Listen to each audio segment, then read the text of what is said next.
first off, I want to apologize for being just completely MIA since school started. I had the best of intentions of sharing with you guys my plans for back to school night and the first week of school. And then those things came and I still didn't have anything awesome planned, and I've just been in survival mode this entire time. I'm currently in week 4 right now, and I feel like things are just kind of starting to get, not easier, but just better kind of, and then they'll get worse and then better and then worse again. So every day after my team and I are done teaching our students, we meet for about an hour, sometimes 2 hours, and we plan out our lessons for the next day. And so we just have one big long Google Slides document that we present to our students on Google Meets or Zoom, depending on which platform we are using. Some of us are having problems with Zoom, some of us are having problems with Google Meets, so our district is allowing us to use either one. So we just present that to our kids and then walk through the slides with them. So I'm going to show you guys what ours look like for today, so you guys can just have a sample of what that looks like. I've also been sharing a few random tips here and there on Instagram for just literally random, super random things that I've been learning throughout distance learning. So I'm gonna flip you guys around and show you my computer screen so I can show you guys what my lesson plans look like. Okay, so every day we have this big Google Slides presentation. We did just start our Wonders curriculum for the first time. So our first 3 weeks were just reviewing 2nd grade content, and then we've been doing a lot of community building. Every morning we start with a writing. So when I log on to Google Meets, I just leave my camera and my video off, and then I present my screen so they can see this. And then I always post a link on Flipgrid. No, not on Flipgrid. To Flipgrid on Google Classroom. I apologize if I'm saying a bunch of things wrong. It's the end of the day and it was a long day, so bear with me. So I post a link on Google Classroom to Flipgrid, which if you've never used, it's a website where students can record themselves reading something or doing anything, but I have them read their writing and it's completely free. So it's a really awesome website for you to be able to track their work if you want them to show you their work without having to do everything digital. And then we just have a link in here every morning to the announcements that our principal creates. She has a video for every single day. And then I stole this next slide from one of our presentations from PD that we got. These are the expectations provided by our district. And then this is something that we got from teachersguide.com. They have these for every single Wonders unit for every single grade level, and it's just an overview of what's going to be taught in that week. So we have that up there so that we can go over with them what they're going to be learning. I also have this PDF posted for them on Google Classroom so that when they have to do their spelling or vocab assignments on paper, they have that. And then, oh, you guys, I need to figure out what Facebook group this is from. But there is some Facebook group that one of my teammates is a part of where people are sharing free resources and they have all of the Wonders slides already made. Yep, you heard that right, for free, that you can literally just download and then copy and paste into your Google Slides, and they are freaking amazing. They're saving us so much time. So I will ask my coworker what the group is called, and if you guys have Facebook and want to join it so you can steal people's ideas, I would definitely recommend it because this has been saving us a ton of time. So we have a spelling assignment. This just goes over the words. We are going over short vowels A and I today. There's no kind of assignment on here. This just goes over the words. But then next we just put a link to the songs on Wonders, which if you haven't heard these, your kids are probably going to hate them. They're so babyish, but we have to go over them. So we play those songs for them. And then these are those same Google Slides from that Facebook group. So this just goes over what our curriculum is. So there's our spelling assignment. And then I have my kids have whiteboards. If they don't have whiteboards at home, totally understand. They can just take a piece of computer paper and put it in a big Ziploc bag, and then they can write on that just like a whiteboard. Some of my students are using that, and that way they can kind of be more interactive even though they have to be muted most of the day. So for example, for this one, all they have to do is figure out which word is spelled incorrectly, write the word correctly on their whiteboard, and then we kind of turn it into a game a little bit. I mean, it's not really a game, but they're 3rd grade, so if you make it sound fun, then they think it's fun, which I love about 3rd grade. I'll give everyone about 30 seconds to a minute to figure it out and write it down, and then I'll have them show me on 3. So I'll go 1, 2, 3, show me, and then they'll show me their whiteboards on their screen so I can see. Then just to keep us on track so that I don't have to look, you know, on my planner or off lesson plans, we put literally every single thing and every single assignment that we're doing on here. So this is something that we assigned to them on Wonders, and we just took a screen grab of it and put it on here so that they could see what it should look like, so they know which one. Eventually there will be a lot, but right now there's only a couple. But just so they can see if they're doing the right assignment, we put the screen grab for them on there.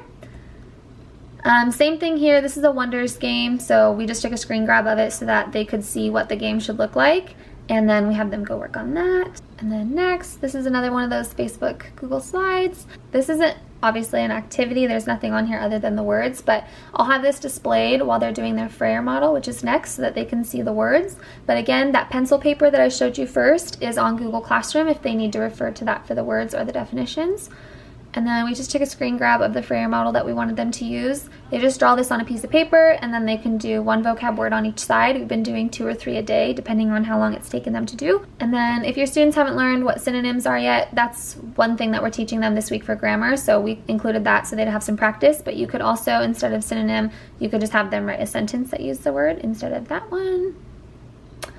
Quizlet. If you haven't heard of Quizlet before, it's really cool. It's kind of like Kahoot in a way. We use it for vocab, so we give the students the link to the vocab words, and then they have a bunch of different games that they can play. You know, let me see if I can click on this.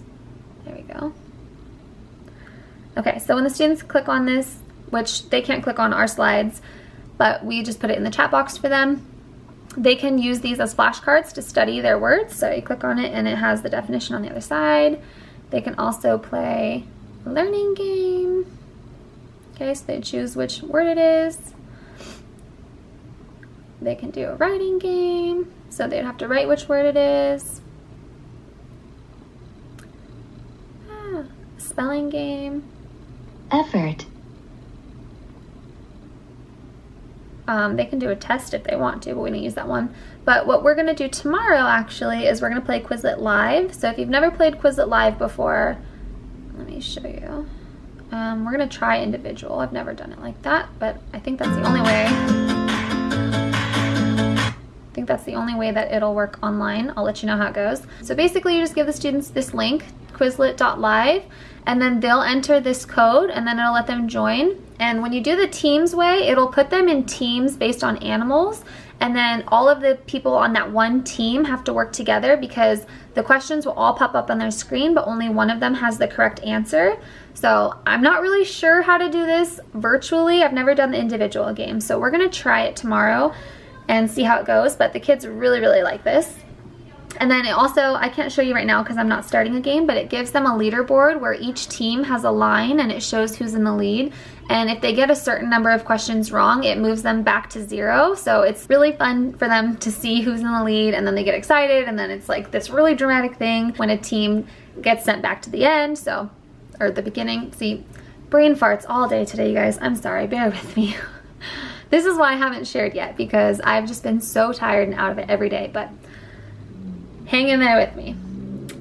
We even plan brain breaks. So my kids are in 3rd grade. They're 7 and 8. Some of them are 9. So they need brain breaks pretty frequently.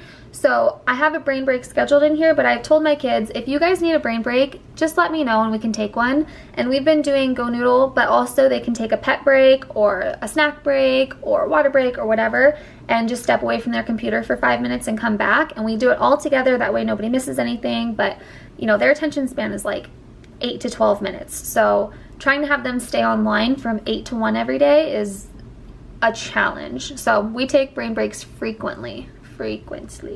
Next, we're still doing ELA all the way up until recess. So today we went over what a fantasy story is, and then we've been reading the story Wolf from Wonders. So we reread one of the pages, and then we completed the graphic organizer in their practice book page together. And then we went over some questions, and then these ones we had Pear Deck. So what Pear Deck is if you click add-ons and then Pear Deck, open Pear Deck add-on, it'll pop open on the side, and then you click start lesson.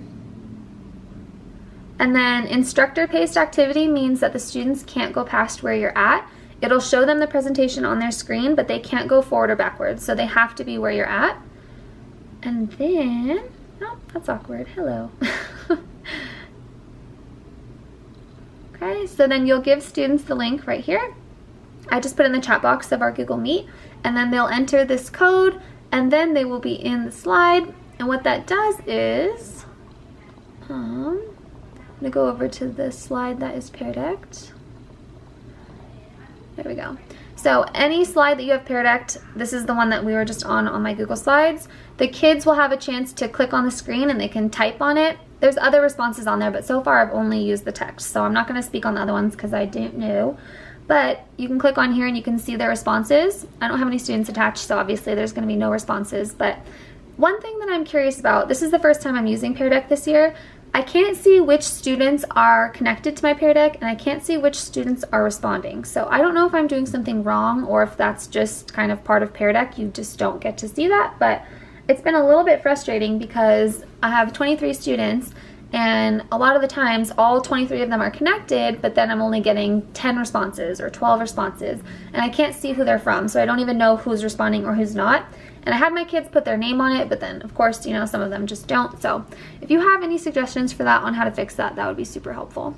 So that's Pear Deck, in case you were curious. Obviously, I'm not an expert on it. This is the first year I'm using it, but it's been pretty cool, and it allows the students to be more interactive than they would if they were just sitting there watching your presentation. So any little chance that we can to add in things where they can show us their work or unmute themselves to share answers or give each other celebrations or interact with it in some way has been really, really helpful, because I'm super bored. I can't imagine how bored they are just staring at a screen all day. So trying to make it more fun for them. So we have a couple of those questions, and then we have recess from 9:45 to 10. Okay, after recess every day we do 15 minutes of Math Facts Pro. If you haven't heard of Math Facts Pro, it's a website where students can practice multiplication, division, addition, and subtraction, and it runs them through a set of those facts, and you get to set the time limit and then how many facts you want them to do, and then what operation you want them to do at what time. And then it's cool because it gives them a little game and a little joke in between. It is $1 per student per year. We do that every day because their math fact fluency is really, really low. So sometimes we do it for less than 15 minutes, but typically it takes them about 2 to 5 minutes to get logged in. So it's really only like 5 to 10 minutes of practice anyways. And then today we did a topic quiz. If you use Engage New York or Eureka Math or Embark or Zern, then you know what topic quizzes are. But after every set of lessons that go over the same standard, we have a little quiz. And the ones that are on Embark are on paper, so we've just turned them into a Google form. You know what, let me show you what that looks like. Okay, so all we did was take the questions that were on the topic quiz that were on paper, and we just turned them into a Google form so that the students could complete them, and then we'd have a grade for them. That's one thing that we've been super concerned about. We're supposed to do progress reports in the next couple weeks, but we have 0 grades for them because we have only been doing review and community building. And even then, when we started doing curriculum, we have had a hard time figuring out how to make things digital, but also make sure that they are doing them on their own. So I don't really know how grades are going to go this year, but we're trying to do the best we can. The hardest part about trying to figure out how to accurately test them, though, is that the Engage New York tests have them show their work for literally everything. So all of it was like, draw a picture, draw an array, show how this is this. And so it was kind of tricky to figure out how to make it so that it was still testing the same standard and testing the same concept and had the same level of rigor. So this is definitely not as rigorous as the Topic B quizzes should have been, but again, we're just doing the best we can. So if you have never used a Google form, all you have to do to add a question is come over to the side and click this plus sign. And then we added our answers. To get the picture like this, all you have to do is over here on the side, click add image, and then you can upload one from your Google Drive or from your computer. And then you can choose if you want it to be a written answer, short or paragraph, multiple choice, check boxes. You can see all the options here. Pro tip, 2 things you need to watch for. Make sure that you have this button toggled over so that it's required. Otherwise, students will be able to submit it without answering each question. And then also, if you add an answer key, it will grade it for you. I know, pretty cool, huh? So that's what this looks like. So if you want to see the topic quiz, if you're doing Mission 1, Topic B, here's your quiz.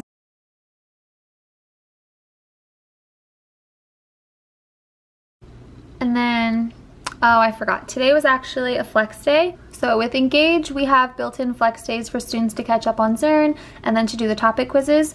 The topic quiz I just showed you, we read to them, walked through each question, and then gave them a little bit of time to work on it. So it does take quite a bit of time, especially for 3rd graders. They're not used to having to do all this on their own, and most of them don't have parents sitting there helping them because they're working. So it does take a little bit longer to do everything. So today we didn't have an actual lesson, but I'm gonna skip over to our lesson from the day before.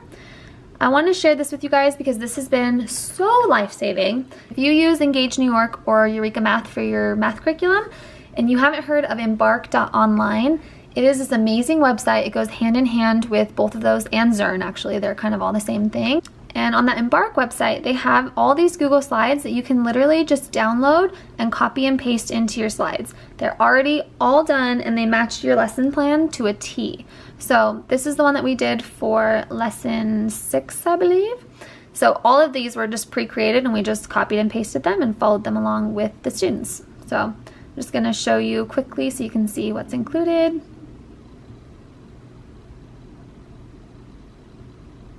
For these ones where it says say the total, we didn't have them say it, obviously they're muted, so we had them again write it on their whiteboard and then show us so that they were a little bit more interactive.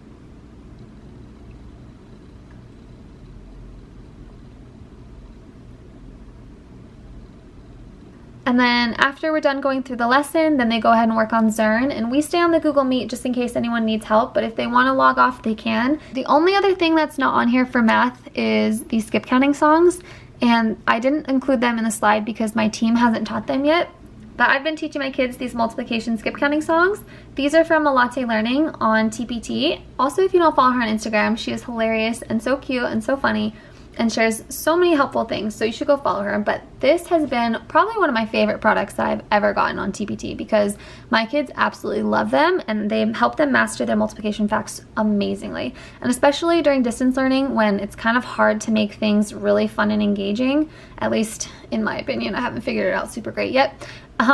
Singing these songs with them has been really fun, so it's kind of my favorite part of the day. Another cool thing about Latte Learning, her name's Haley. Hi Haley, if you're watching this, you're probably not watching this, but these are amazing. She has a highlight saved on her Instagram where she actually sings the songs, and I am no shame, I will play those on Instagram for my students so they can see how it should sound because I have a terrible singing voice. And if you wanted to see what the tune should sound like so that you can learn them before you teach your kids, then she'll teach you on there. So this one is the Me by Taylor Swift. Old Town Road. This is my favorite one. I love this one. My kids like it too. Hey Look Ma, I Made It by Panic at the Disco. This is from The Greatest Showman. High Hopes, Panic at the Disco. Meet Me in the Middle. The Get Up. They love this one too. And then Don't Give Up on Me by Andy Grammer. And then underneath those, she also has a link to an instrumental version of the song or a karaoke version of the song so that you can sing them with your kids. We haven't quite gotten to that part yet because I am not that musically talented, so I've just been singing them with the kids. I do it once for them and then they can unmute themselves and do it with me. And then we always hold up our skip counting fists. Oh, that looks really weird. So I have them hold up a finger each time they count so that they can use these when they're multiplying or dividing, and hopefully the songs will help them remember that. So each time I'm doing it, they hold up their skip counting fingers while they're muted so I can see that they're doing it with me. And then if they want to unmute and sing it with me, they can, but they don't have to. And they begged me. Today we learned our 6s and 7s, and they begged me to do 8 and 9s. So we did all of them, even though it's kind of a lot to learn. They were super excited about it, so I was not about to stop them. Eventually they'll learn them anyways, so no big deal there. And then we go over these every day. We started learning these week 2, I believe. So we've gone over all of them now, and then every day we'll sing all of them. So they're less than 30 seconds each. It probably takes like 15 seconds for each one. So it's pretty quick, but it's a really good practice for the multiplication and it's not so boring. So thank you, Haley, for this amazing resource. I'm gonna go back to the slides now. All right, and then after that, we have a brain break built in. I don't always do the brain break right before lunch because they're gonna have a break at lunch, but some of them want to do it before lunch, so if they wanna stay, they can stay on and do it. If they don't, they can go. But I just have these here just in case they say they need it, then I can just quickly slide down and go on that one. But you can also always just go on Go Noodle, of course. And then at lunch, just like recess, we have this displayed on the screen so they know when to come back. And then after lunch every day, we've been doing our I-Ready diagnostic testing this week and last week. And then if the kids are done with their I-Ready diagnostic, then they're working on a lesson. And then I have the link in here for Quizlet Live for today, but we didn't get to it today. So we're gonna try it tomorrow. I'll let you guys know how it goes. And then we also have Mystery Science. So we've been doing Mystery Science Wednesdays where we play an actual lesson. And then we've just been putting this on here in case we have more time and we need something to do so we can watch a mini lesson with them. But again, we didn't get to that today. And then the last thing on here is a must-do may-do slide. So one of my coworkers created this, and then we just have at the end of the day all the things that they should have done, and then if they finished early or wanted something to do after they get off class, then they have the may-dos. And then I always post a list of assignments on Google Classroom at the end of the day that the students should have completed that day. And I think it's helpful for parents too, so the parents can make sure that they're caught up and know what the kids should have done and can check in with them on that. I'm just going to be reading to you guys those tips from my distance learning highlight in case you guys haven't seen those on Instagram yet. If you have already seen those on Instagram, this isn't going to be anything new, but again, these are super random, but hopefully you can get something out of them. Okay, the first one are Google Meet extensions that you want. So the first one is called Nod. That's the one that has the little emojis and the hand raiser in the corner so students can respond while they're muted. My students really like this because even though I'm in the middle of a lesson, I'll ask them questions and they can show me an emoji to show me how they feel. There's like a laughing one, a celebration, thumbs up, thumbs down. I can't think of what else, but they're cute. The next one is Grid View Fix. You're gonna need to make sure that you have the one that says Fix because the other one doesn't work anymore. This allows you to see all your students at once. If you do have the old grid view, then you have to uninstall it and download the new one that says Fix to see the max number of students. And then breakout rooms. I know Zoom has a built-in breakout room, but Google Meets doesn't. So if you download breakout rooms extension, then it allows you to send your students into small groups to meet. So after we're done with all of our initial fluency testing, we're going to be sending them into small groups in the afternoon. So I'm going to try to use that. I haven't used it yet, but I just put it down here because I read about it and I was like, that sounds awesome. All you have to do to get the extension is just Google the extension on Chrome, and then you'll be able to just click install. It's super easy. Oh, this was my favorite tip because this was happening all the time. So anytime I share my screen on Google Meet and I play a video for them, it has the biggest lag and they can't hear anything. So one of my students was like, why don't you try to mute yourself and see if we can still hear it? I did, and it works. So if you use Google Meets, just mute yourself, and if your screen is shared and you're playing a video, they'll be able to hear it and it's not gonna have that choppy lag. Okay, if your district uses GoGuardian, my district purchased it for us, I think my first year, but I haven't used it really religiously until this year because when I'm in person with them, you know, I can see all their screens, but on the computer, this has been really helpful. You can open a tab for your students if they're having a hard time navigating to the site that you want to get them on. The first week of school, they were so overwhelmed with all of the tech stuff. Even though we weren't doing anything really that overwhelming, they only had to go to 2 websites, Google Classroom and Clever, and they were just overwhelmed and they didn't have someone right there helping them, and they hadn't been in school for a really long time, so don't blame them. So if you use GoGuardian, you can just click the button that says open tab for a student and you'll put in the link that you want them to go on, and then once you click go, it's just going to open up that tab for them. So that was super helpful. If you're looking for science curriculum, Mystery Science has their curriculum for free right now, available without requiring kids to have a login, and then you can also post the videos directly on Google Classroom. And then something that I didn't share on here is that they also have turned their assessments into a Google form. And they're not like my janky Google form for the topic quiz. It looks exactly like the assessment or the assignment that they would be doing in class. So that's been really helpful. And again, it's free right now, so you don't have to pay for it. If you're new to Google Classroom this year, you can schedule posts.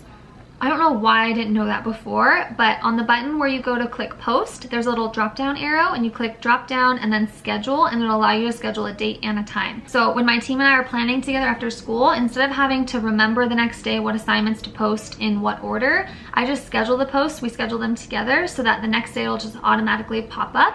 And that's helpful too because then the students aren't just seeing all the assignments at once. If I know that we don't start math until 10 and we're gonna do the topic quiz around 10:15, then I'm not gonna have that posted at 8 because when they log in and they're working on the assignment above that, it's gonna confuse them. They're not gonna know where to find it. Oh, this has been cool too. One way that we've been building classroom community is by reading a book every morning that goes over a PBIS skill. Some examples of some books are My Mouth is a Volcano, But It's Not My Fault, and What If Everybody Did That? One of my coworkers found a list of like 160 or something books that go over PBIS skills. And you can find YouTube videos of them all being read to the students.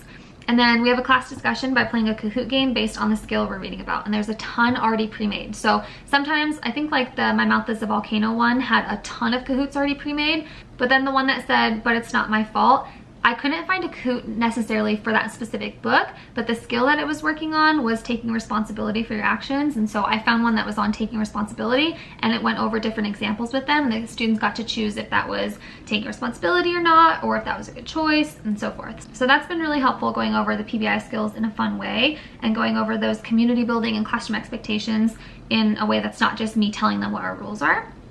And then I had students unmute themselves to explain why they chose an answer while we were playing our Kahoot game and how it would help our classroom family, both online and in person. And I put, it's been my favorite part of the day. It has been. It's really cute to see what they say. Oh, in one of our staff meetings, one of my coworkers suggested having virtual class jobs. And one of the jobs that she suggested was joke of the day, which now that I'm saying it out loud, I realize that I have forgotten to do that this entire week, so I need to write that down. But basically, you pick one student a day who gets to pick a joke for the next day to tell the class. And my only requirement for being chosen to be the joke of the day person was that they were participating in our lessons that day. And that could be as simple as just holding up their whiteboard to share their work. Next one, some activities that they liked the first week. Oh, these were ones that we used for community building. We did show and tell, and one of my students today actually asked if we could do show and tell again. So we're gonna start that again next week. They could bring anything they want. A lot of them chose to bring their pet or their sibling, which was super cute. Scavenger hunt. So there is this wheel online on a website that you can go that has all the letters of the alphabet, and it'll spin. You just click on it, it spins, whatever letter it lands on. Then the kids got to go find something that began with that letter. We also did all about me bags. So we had sent home their curriculum. We had like their Wonders practice book and stuff that they took home in a bag. And in that bag, we put a brown paper bag for them to do this bag on. And there was directions on the front, but basically it just said pick 5 items that represent you and then share that with the class one at a time. That way they got to introduce themselves and get to know their classmates a little more. And then we used Flipgrid to introduce themselves and say hi to classmates. We played 2 truths and a fib. So we used a Google slide template that had 2 truths and a fib. They got to put all 3 in there, and then we presented them to the kids the next day and they got to guess which one was the fib. We've also been doing student shout outs. So I'll give students shout outs based on participation, kindness, celebrating each other, completing work, just really anything. And then I also put on here that I was gonna put a Google form pinned to the top of my stream on Google Classroom for students to give each other shout outs. I haven't done that yet, but I should. And then someone, when I posted this, also mentioned that you could also have them do it on Padlet, which is a website where the students can all see each other's responses. Celebrations. This has been my favorite part. I know I've said that like 4 times, but I really like doing this. So I taught my students 4 celebrations for their peers. Anytime a classmate volunteers to explain their thinking, everyone unmutes afterwards to give them a quick celebration. And then when I go like this, they know to mute themselves and to make the symbol too in case their classmates didn't see. They've gotten so quick at it already. I'll just show you the celebrations really quick. So don't laugh at me, but these are definitely not my idea. I got these online. But the first one is roller coaster. So they go woo, woo, woo. Disco, they put a hand on the hip and then go, that's the way, we like it, yeah. What's the other one? Firework, they go, woo. I think that's how it goes. One of my students taught me that one. The next one is called mirror. So they just make a square, go, looking good. They like that one. And then the last one, I'll say, Jess is on fire, and then the students will say, she's burning up. And then for this, they all unmute and give themselves that celebration. So that's another way that they get to interact and, excuse me, and be more part of a classroom community. So I really like that. Okay, Go Guardian has a new call feature that lets you voice call a student's computer one-on-one. This has been so helpful because we're all on a Google Meet together and the students are working on something, and then students constantly have questions or need help. So then if they're constantly unmuting to ask questions and I'm answering them out loud and all the other students can hear, the other students aren't able to focus on their work. So instead of doing that, I just mute myself, all the students are muted, and if they have a question, they can either let me know on the chat box, raise their hand, or send me a message on their chat on Go Guardian. All you have to do to enable the voice call is just, when you're in a session, click on the student screen, and then on the side it says chat, and then right next to that it says call. So you just click call and then it'll pop up on their screen and they can accept it. Ooh, this was a genius idea from one of my coworkers. For assignments that they're working on pencil or paper, but you want to see their work, all you have to do is post a blank Google Doc on Google Classroom, and then instead of just posting it for them to view the file, you click the drop-down menu and make a copy for each student, and then they can take a picture of their work and insert it into the Google Doc. So all you have to have them do is, let me double check, click insert, then click image, and then click camera, and then it's going to open up the camera on their Chromebook, and they can just hold up their work, or they can move their Chromebook down to the paper, and then it'll automatically fill that into the Google Doc, and then voila, you have work samples. Another one about Flipgrid. I've also been having them record their writing on Flipgrid. Every morning we do that writing response, and then just to make sure that I'm checking in with them that they're doing it, they can record themselves reading it on Flipgrid, and then they're able to go in, watch someone else's video, and then give them a video feedback. And we told them the video feedback is always positive. So if you don't have anything positive to say, don't leave any feedback. And that's another way that they can build that relationship with each other and interact with one another. And they love recording themselves, so that's been fun. Oh, the last one I shared was just about Embark Online. So again, Embark Online has more than just those Google Slides. They have topic quizzes, lessons for each video. No, dang it, I posted that. I said lessons for each video. I meant to say videos for each lesson. So even sometimes when I'm in class in person and I'll have a sub, instead of having them try to figure out the curriculum lesson when they haven't taught it before, I'll just leave the video on Google Classroom and have them have the students watch the video of the lesson. So that's super awesome. And then it has also the answers to the homework. So again, when we're in person, I'll just display the answers to the homework in the morning, and they can double check their work. And if they have questions, obviously they can ask questions, but that's a great way for them to make sure that they got it right. And then that's the last one. Again, I know it's nothing like super crazy over the top amazing or anything, but I just figured I'd hop on here and share what I could with you guys. And I'm definitely hoping and wanting to be on here more this school year. I've been trying to just get by and survive and be okay. Not just with school, but just with life in general. So thank you so much for being patient with me and understanding, and for all the sweet comments, and for you guys that are checking in with me. I really appreciate it, and it means a lot to me. And yeah, I hope you guys are having a great start to your year.